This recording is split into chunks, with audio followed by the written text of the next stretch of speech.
चल उठ करके साक्षात श्री भगवान अवतार लेकर के राम रूप में जब आए तो माता कौशल्या, दशरथ, कैकेयी, सुमित्रा इत्यादि को प्रणाम करते थे। साक्षात भगवान बेटा बन के आए तो उन्होंने पूरे कर्तव्य निभाए। जब वो कर सकते हैं तो हम आपको करना चाहिए या नहीं?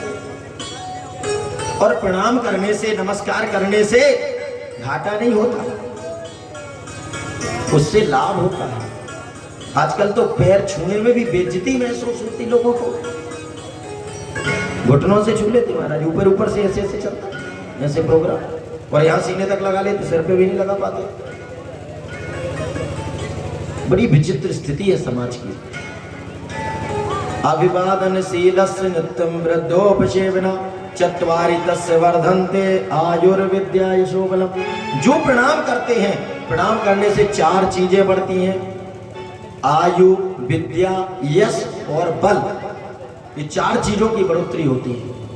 आयु बढ़ती है प्रणाम करने से, विद्या, यश और बल।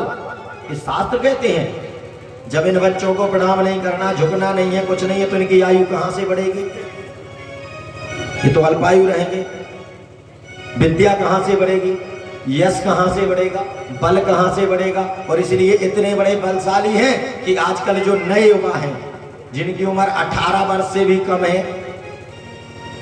और इनको 36 साल, 38, 40 साल वाला अगर एक हाथ मार दे तो पता चले कितनी सिमुड़िया बन जाते हैं और धड़कते धड़कते उधर पहुंचते हैं। ये हालत है, एक में झमा खा के बेहोश हो जाए महाराज, ये दशा है। ये तो होगा ही। इसलिए हमें अपने बच्चों को धुंधकारी जैसे नहीं बनाना है। उसके लिए आवश्यक है कि हम सत्संग में आए। और जैसे हमने कहा था मुंडन संस्कार का, कल विधिवत बता देंगे, समझ लेना बहुत आवश्यक है।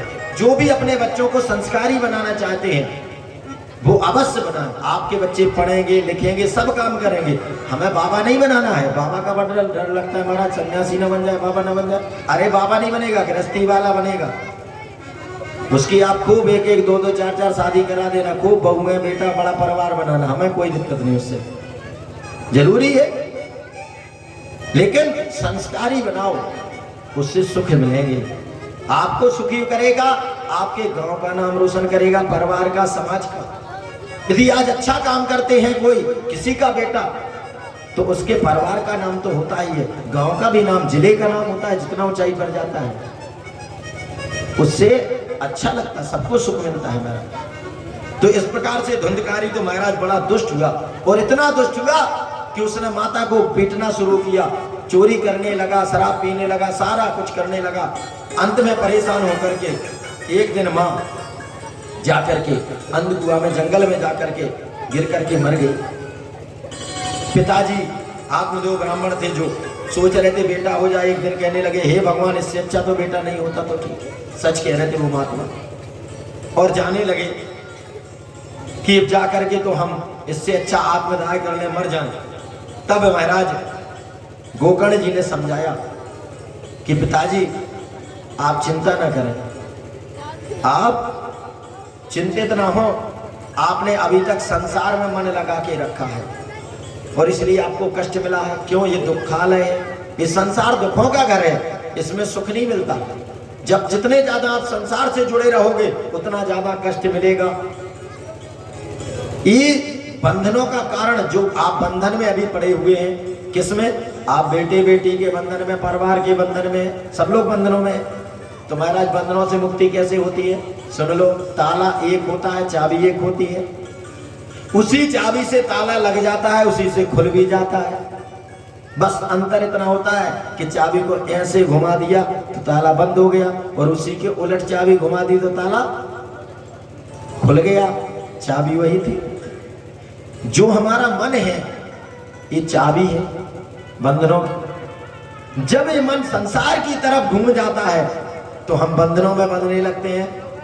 महाराज ये गृहस्थी का काम है, अभी ये करना है, बेटे की शादी करनी है, अभी ये करना है, वो करना है। और जब यही मन भगवान की तरफ हो जाता है तो हम सारे बंधनों से मुक्त हो जाते हैं और सारे काम भी होते जाते हैं और हम बंधनों में भी नहीं रहते हैं। क्यों? क्योंकि हमारे मन में संकल्प आ जाता है कि करने वाले तो वो मेरे ठाकुर जी हैं, अभी हम लोग इस जब तक समझते हैं कि हम ही कर रहे हैं सब कुछ, तब तक हम सबसे ज्यादा चिंतित रहते हैं, परेशान रहते हैं। और जब हम यह मान करके करने लगते हैं कि सब भगवान करा रहे हैं, वो कर रहे हैं, हम तो सिर्फ एक निमित्त मात्र हैं, हमें सिर्फ कदम रखना है, बाकी तो कराना सब कुछ उनको है।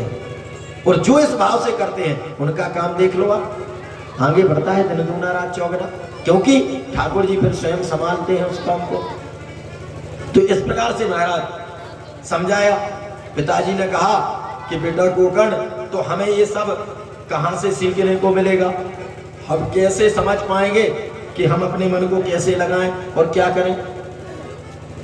संसार से हट करके भगवान में मन लग जाए और भगवान का काम भी बन जाए। बेटे ने समझाया कि पिताजी इसके लिए तो तरीका एक ही है, क्या कि जो पहले से जुड़े हुए हो उनसे जुड़ जाओ। कौन जुड़े हैं? तो जो सच्चे संत हैं वो जुड़े हुए हैं, तो आप भी उन संतों से जुड़ जाओ।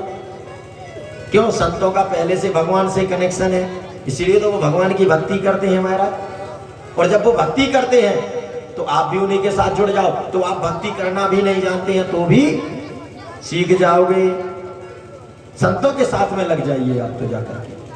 और गोकर्ण की बात मान करके महाराज गोकर्ण के पिता आत्मदेव शर्मा जाकर के संतों के साथ रम गए और कहते हैं कि संतन के संग लाग रे